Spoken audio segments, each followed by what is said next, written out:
नमस्कार, मी विलास महल्ले. जी TV news मराठीच्या या बातमीपत्रात आपलं स्वागत.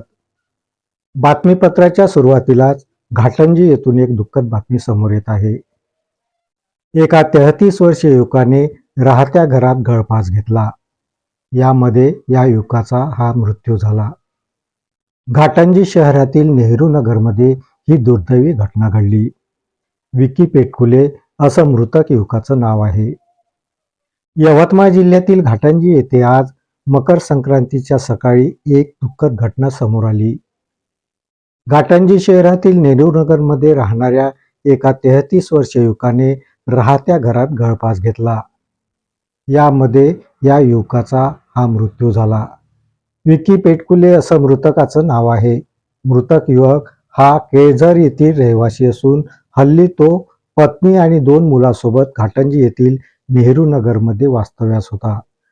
मृतक हा घाटंजी येथील एका ढाब्यावर भट्टी मास्तर म्हणून काम करीत असल्याचं सांगण्यात आलं आहे. आज सकाळी 9 वाजताचे सुमारास विकी याने घरातच गळफास घेतला आणि यात त्याचा मृत्यू झाला. घटनेची माहिती मिळताच घाटंजी पोलीस स्टेशनचे पोलीस निरीक्षक केशव ठाकरे हे घटनास्थळावर पोहोचले. घटनास्थळाचा पंचनामा करून मृतदेह हा उत्तरीय तपासणीसाठी घाटंजी येथील ग्रामीण रुग्णालयात रवाना केला आणि घटनेची नोंद घेत पुढील तपास हा जारी केला. संजय ढवळे, प्रतिनिधी, जी टीव्ही न्यूज मराठी.